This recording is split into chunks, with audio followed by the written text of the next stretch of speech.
Hey, je vous retrouve aujourd'hui pour faire un petit update lecture totalement impromptu. J'avais comme projet de faire une vidéo un peu plus élaborée et finalement je pense que je manque juste de ce qu'il faudrait de forme pour le faire. Donc je vais me poser sur mon petit fauteuil et vous parler d'énormément de BD, comics et mangas que j'ai lus récemment ou pas d'ailleurs, qui traînent dans ma petite étagère à chroniquer en vidéo. J'ai une pile grande comme le monde de livres à vous présenter et je vais commencer tout de suite. Et avant toute chose aussi, j'aimerais m'excuser si ce que je dis n'est pas très cohérent, je pense que je suis un peu fiévreuse. Et je commence avec le premier coup de cœur que j'ai envie de vous présenter. Il s'agit de la duologie Dédale de Takamichi. Il se vend en coffret directement, vous n'avez pas besoin d'aller chercher les tomes partout. C'est un coffret un peu basique on va dire, c'est une feuille de papier, voilà, pliée, avec un petit intérieur sympathique. D'ailleurs j'ai mis les tomes à l'envers. Oh là là là là, cette histoire! Mais cette histoire! Déjà le titre m'avait beaucoup intriguée parce que ça s'appelle Dédale et que ça va forcément parler de labyrinthe à un moment donné. On va suivre deux jeunes filles qui vont se retrouver dans un monde virtuel. Le fait est que originairement leur travail, leur métier c'est d'être testeuses de jeux vidéo pour trouver des bugs. Et elles vont se retrouver dans ce monde virtuel dans lequel elles seront coincées et qui est en fait un labyrinthe puisque elles peuvent passer une porte et se retourner, ce sera pas la même pièce. Il y a des règles de physique très étrange. Si elles posent un objet dans un placard, elles peuvent le retrouver dans un autre placard, des centaines de mètres plus loin. Et donc elles se retrouvent dans un grand bâtiment, quasiment vide, avec toujours les mêmes objets. Des petits monstres de temps en temps. Le fait est que c'est beaucoup plus compliqué que ça, c'est pas juste des filles qui se perdent dans un labyrinthe et qui doivent trouver la sortie. J'ai pas envie de vous spoiler, donc du coup je ne sais pas jusqu'où je peux aller dans les dévoilations. Dévoilation. Et à un moment, elles se retrouvent dans un autre bâtiment, à un moment elles sont dans la forêt, à un moment elles sont dans un Tokyo parallèle au leur. C'est un chouïa philosophique. En tout cas, les filles sont attachantes, elles sont intelligentes et comme justement elles ont des connaissances, elles savent nous en apprendre un petit peu sur ce monde et sur leur métier, enfin ce genre de choses, même si c'est pas le centre de l'histoire. Et comme c'est uniquement en 2 tomes, je les ai dévorés, c'était juste génial. J'ai fini le tome 1, j'ai enchaîné tout de suite avec le tome 2, je me suis juste fait une petite matinée tranquille avec ce manga et j'ai adoré. Si vous connaissez pas, je vous invite à y jeter un œil parce que pour moi ça a été fantastique. Deuxième coup de cœur, je pense que c'est un coup de cœur encore plus gros et je suis tellement heureuse que ce soit un coup de cœur par rapport à ce que je vous avais dit dans le book haul quand je vous ai présenté ce bouquin. J'ai lu le premier tome de l'adaptation en manga de Nausicaa de la vallée du vent de Hayao Miyazaki. Oh là là là là là là là là les gars. Je vous avais dit dans mon book haul que Nausicaa c'était pas mon Miyazaki préféré en termes de film et que du coup j'avais envie d'aimer ce manga mais que j'étais pas sûre de l'apprécier à sa juste valeur en fait. Dans les commentaires vous m'avez dit que dans le manga l'histoire va beaucoup plus loin, ça se développe beaucoup plus et oh j'ai adoré. Il fait 130 pages mais j'ai bien mis 2h30 à le lire, tellement c'est complet, il y a beaucoup de choses à lire, les dessins sont complètement fous, je suis hyper fan de Hayao Miyazaki et surtout je suis trop contente d'avoir apprécié cette histoire. Bon, c'est le tome 1, il y en a 7. J'ai très envie d'acheter la suite, mais encore une fois j'essaye de faire descendre ma pile à lire parce que là c'est juste une horreur, je l'ai en face de moi et c'est déjà trop anxiogène de la regarder du coin de l'œil. Donc on suit Nausicaa qui est la fille du roi de son village. On est dans un monde dans lequel la nature se défend face à l'homme en libérant des gaz toxiques. La forêt est devenue dangereuse. Et Nausicaa, elle est un peu garde forestière, on va dire ça comme ça. Elle sauve des gens qui se perdent dans la forêt, qui ont plus leur masque à oxygène par exemple, qui sont infectés par la nature, qui envoient des spores venimeux, enfin voilà, ça devient très dangereux.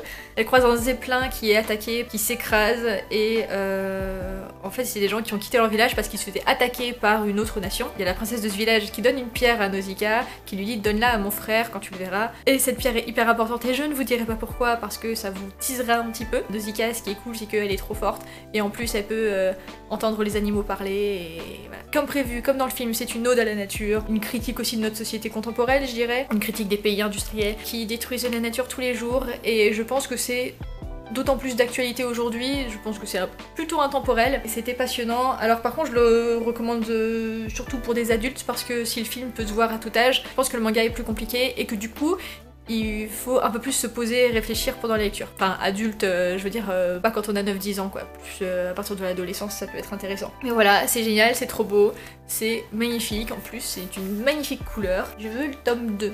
Je vais changer de registre, je vais passer à une bande dessinée française. J'ai envie de vous présenter Les Jours Sucrés de Loïc Clément et Anne Montel, qui a aussi été on va dire un plus petit coup de cœur, mais un coup de cœur quand même. Ça a été une lecture doudou par excellence, c'était exactement ce que je voulais quand j'ai acheté cette BD. On suit Églantine qui apprend le décès de son papa qui tenait une boulangerie dans le village de son enfance. Elle a jamais été très proche de son père et elle a un peu de mal à revenir dans son village d'enfance. Maintenant elle est parisienne, elle est citadine, elle a pas envie non plus de se confronter à tous ces souvenirs qui lui font beaucoup de mal. Elle apprend qu'elle est héritière du coup de la boulangerie de son papa et elle va retrouver sa vieille tante et son amour d'enfance. Elle a pas envie de jouir de son héritage puisqu'elle veut pas retourner dans ce village, elle veut vivre à Paris puisque maintenant c'est sa vie Paris. Mais elle retrouve quand même une partie de sa famille puisqu'il y a sa tante et puis elle retrouve des affaires de son père. Elle apprend des choses qu'elle ne savait pas à l'époque et il y a cet amour d'enfance qui revient et ils parlent de tous leurs souvenirs.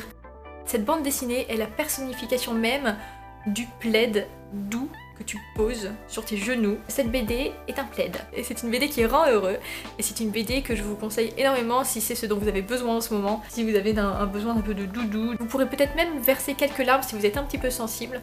Je vais vous en parler rapidement parce que tout le monde connaît déjà, mais il y a Sherlock qui est disponible en manga. Je crois que pour l'instant il y a 2 tomes ou 3. Donc ça c'est le numéro 1, c'est une étude en rose.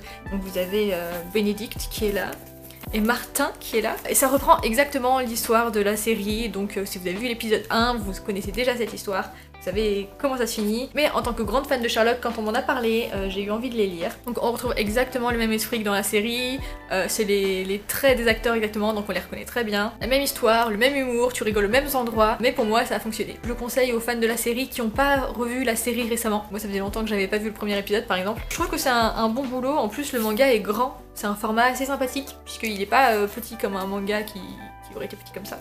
Si vous n'avez pas accroché à la série, laissez tomber. Par contre, si vous n'avez pas vu la série et que vous aimez bien les énigmes, vous pouvez peut-être tenter. Je vais finir avec les mangas, avec 2 livres que j'aimerais vous présenter. J'ai lu le premier tome des Enfants Loups, Ame et Yuki. Je vais vous en parler trop rapidement parce que c'est une histoire courte, il n'y a que 3 tomes, et donc du coup, j'ai pas envie de vous en dire trop. On va suivre l'histoire d'une jeune femme et de ses enfants. Donc c'est Hana qui rencontre à l'université un jeune homme qui est parfait en tout point, sauf qu'un jour il va lui avouer que ce mec est un loup, qui lui-même est un loup. Va s'en suivre la scène de sexualité la plus étrange de l'histoire du manga. Et ils vont faire des enfants, donc deux petits enfants, Ame et Yuki, qui vont être des enfants loups, donc ils peuvent être soit enfants, soit loups, soit un petit peu des deux, mais quoi qu'il en soit, ils peuvent pas vivre en ville, ils doivent vivre cachés. C'est des enfants, ils sont pas incontrôlables, ils se rendent pas compte de ce qu'ils font, et s'ils se retrouvent sous le coup de l'émotion à être en loup, ils vont être arrêtés et mis dans une foire, ou pire, faire des expériences cheloues avec les enfants, bref. Et leur papa décède également, donc Hana va se retrouver toute seule à élever ses enfants, et donc ils s'en vont à la campagne. Ça se lit hyper vite, il y a 150 pages, mais ça se lit en 1 heure, vous avez tout terminé. C'est larmoyant au possible, je crois que j'ai déjà lâché quelques larmes sur le tome 1. Il faut que je lise la suite parce qu'il y a que 3 tomes, donc du coup je sais que je vais les lire et je sais que je vais finir cette histoire assez prochainement. J'aimerais bien la terminer avant la fin de 2017 pour réussir au moins à terminer une série cette année. Je ne fais que commencer des séries et n'en terminer aucune. C'est émouvant, c'est plutôt mignon pour l'instant. Après, j'ai hâte de voir comment l'histoire va évoluer parce que je ne sais pas du tout ce qui va se passer ensuite. Donc voilà, j'ai hâte de connaître la suite. J'ai lu un des livres que je vous ai présenté dans mon dernier book haul, Savior de Benjamin. C'est un livre qu'il a sorti il y a assez longtemps. Avant 2010, en tout cas, je ne sais plus exactement quand. Et je vous disais que c'était un illustrateur que j'adore, ce mec, c'est un génie de la peinture digitale. Il suffit de voir de près ses dessins pour comprendre. Et en fait, dans ce livre, on va suivre plusieurs histoires, donc c'est plusieurs nouvelles. C'est psychédélique. Il a choisi, je pense, des thèmes, et il a fait une histoire autour de ce thème, parce que c'est hyper chelou. Je pensais que ça allait être des histoires simples, genre des gens random qui racontent leur vie. Pas du tout. La première histoire c'est sur un mec qui se suicide. La deuxième histoire c'est sur un mec qui part à la guerre. La troisième histoire, je ne sais pas exactement, mais il y a un mec avec une petite fille. La petite fille grandit, elle a un loup et après elle redevient petite fille. Et après on a quelques pages pour expliquer que Benjamin a travaillé sur le clip de Jenali, notre Jenali nationale. Niveau dessin, c'est grandiose, c'est magnifique. Tu peux t'arrêter devant chaque planche pour regarder exactement point par point tout ce qui se passe dans chaque case. C'est beau. C'est visuellement magnifique. Par contre, au niveau des histoires, j'ai eu beaucoup plus de mal à accrocher parce que c'est archi chelou quand même. Pour vous dire, la première histoire sur un mec qui se suicide, c'est un mec qui tombe, il est sur le bitume, il récupère sa guitare, il se promène dans la ville, il va dormir, et quand il se réveille, tout le monde s'est transformé en zombie, et il va dans un endroit où il y a énormément de zombies, et il joue de la guitare, et les gens dansent, et ils sont heureux. Et il voit une fille magnifique qu'il avait vue avant. Et à cause de sa musique, elle se transforme aussi. Moi, ça m'a pas trop parlé. Bon, après, je me suis éclatée à regarder chaque dessin. Et je vais quand même lire tous ces autres livres. C'est pas parce que ces histoires étaient cheloues que je ne vais pas lire ces autres livres. J'ai lu une BD jeunesse qui est Nanami, le théâtre du vent, donc c'est le tome 1 de Noriel Corbéran et Sarn, qui est sorti il y a plusieurs années, et vous êtes nombreux à m'avoir dit oui, je l'avais lu en bibliothèque quand j'étais petit, est-ce qu'il y a d'autres tomes? Alors oui, il y a d'autres tomes, il me semble qu'il y en a 5 en tout. C'est une BD francophone dans laquelle on suit une jeune fille qui trouve un bouquin et qui va le rendre à son propriétaire, et ce tome est une grosse introduction au fait que Nanami va rencontrer des gens et aller dans un monde parallèle avec ces gens et se retrouver coincé là-bas. C'est plutôt bien dessiné, c'est sympa. Je pensais que ça allait partir un peu plus vite dans le fantastique, il faut plus attendre la fin du tome 1, mais c'était quand même bien sympathique et je pense que je vais quand même me prendre les autres tomes d'occasion quand j'en aurai l'occasion, quand je les trouverai sur Momox. Et enfin, je vous présente 2 comics. J'ai lu tout d'abord Face de plein de gens. Jodie Hauser, Francis Portela, Marguerite Sauvage et Andrew Dalhouse. Le tome 1 s'appelle À la conquête d'Hollywood, dans lequel on suit une super héroïne qui est très stylée, qui fait de la télékinésie. Les dessins sont magnifiques, ils sont formidables. Très très bien. Un seul truc qui m'a vraiment dérangée dans cette histoire, et je ne suis pas la seule à le dire, c'est que il faut connaître l'histoire du groupe de super-héros duquel faisait partie Face, parce qu'on manque d'informations dans ce tome. On comprend au fur et à mesure de l'histoire que Face a quitté ou que le groupe s'est séparé, donc elle était dans un groupe de super-héros. Il y a un des membres du groupe qui est mort, je crois, et un autre mec, c'est son ex, et c'est un con. Mais voilà, il manque des infos. Moi je pensais que Face allait être une introduction à l'histoire de Face, mais en fait il y a des choses qui se sont passées avant et que malheureusement j'ai pas compris, parce que il y a pas cette petite, ces 2 pages d'introduction, même en texte ça m'aurait suffi pour nous dire il s'est passé ça, il s'est passé ça, il s'est passé ça, lui c'est son ex et c'est un con, et l'autre il est mort parce que blablabla. Donc on suit Face qui est une super héroïne vraiment très chouette, qui le jour est journaliste et la nuit super héroïne, et qui essaye de résoudre une histoire par rapport à Hollywood, et je vais pas trop vous en dire, que je vais m'arrêter là. Je crois que ce que j'ai préféré c'est les dessins et l'univers de Face. Face est très sympathique, vraiment. J'ai envie d'en apprendre plus sur elle, mais vous voyez j'ai pas non plus envie de lire d'autres tomes avant de lire Face, parce qu'il y a que Face qui m'intéresse.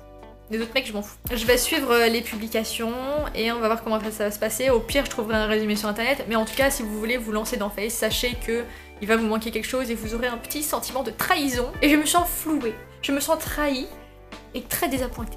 Et enfin, j'ai envie de vous présenter Wayward de plein de gens, encore une fois, The Upcomings, Rauch, Bon Vilain et Dylan. Le tome 1, un nouveau départ. On va suivre Rory, qui va rejoindre sa mère qui est japonaise et qui vit au Japon. Et donc elle va tout quitter pour partir là-bas. Et bien sûr, puisque un comics de super-héros ne serait pas un comics de super-héros si il ne se passait pas quelque chose d'un peu surnaturel, elle va se découvrir quelques pouvoirs. Rory va se faire emmerder un soir et elle va se faire sauver par une fille qui a des griffes de chat et qui contrôle les chats et qui dit pas comme un chat. Et c'est là que ça m'a un peu dérangée, puisque tout va très vite. Elle va dire ok, vas-y je te suis, allons combattre les forces du mal. Et oh tiens, un petit garçon qui est aussi semble un peu chelou, bah vas-y viens dans notre groupe, on va combattre les forces du mal. Oh toi là qui est dans le lycée avec nous, vas-y t'as l'air un peu bizarre aussi, alors viens avec nous, on va combattre les forces du mal. Et ils ont tous des pouvoirs, alors forcément ils vont réussir, mais ça va très vite tout de même, puisque il me manque quand même quelques... Qu'est-ce qui m'arrive, what the fuck, pourquoi toi t'es comme ça, c'est pas normal, je suis pas normale, voilà. En fait voilà, il manque un petit peu de psychologie et d'approfondissement des personnages, puisque tout va très vite, tout va trop vite. Visuellement, c'est canon. Et surtout, si je l'ai acheté, c'est parce que c'est publié chez Glénat et j'adore les comics de chez Glénat. J'adore la manière dont ils sont édités. Mais en tout cas, voilà, j'aime beaucoup ce qu'ils font. Et du coup, j'avais découvert ça parce que je crois que je l'avais eu aussi à une offre de lancement à 10 €. C'est souvent ce que je fais pour découvrir de nouveaux comics. Parce que des fois, ça peut coûter un petit peu cher. C'est sympa à lire, je suis restée sur ma faim, ça allait trop vite, c'était trop facile. Mais s'il s'avère que le tome 2 sort, s'il est déjà sorti, je pense que je le prendrai quand même. Par esprit de contradiction, oui, tout à fait. Je crois qu'on est remonté au moins 3 à 4 mois en arrière sur mes dernières lectures BD. J'espère que cette vidéo vous aura plu. N'hésitez pas comme d'habitude à me conseiller vos BD, comics et mangas préférés, parce que ça me fait très plaisir de découvrir à chaque fois de nouveaux livres grâce à vous. Et vous êtes vraiment ma meilleure source pour me tenir informée des sorties. Je vous dis à la prochaine, bye!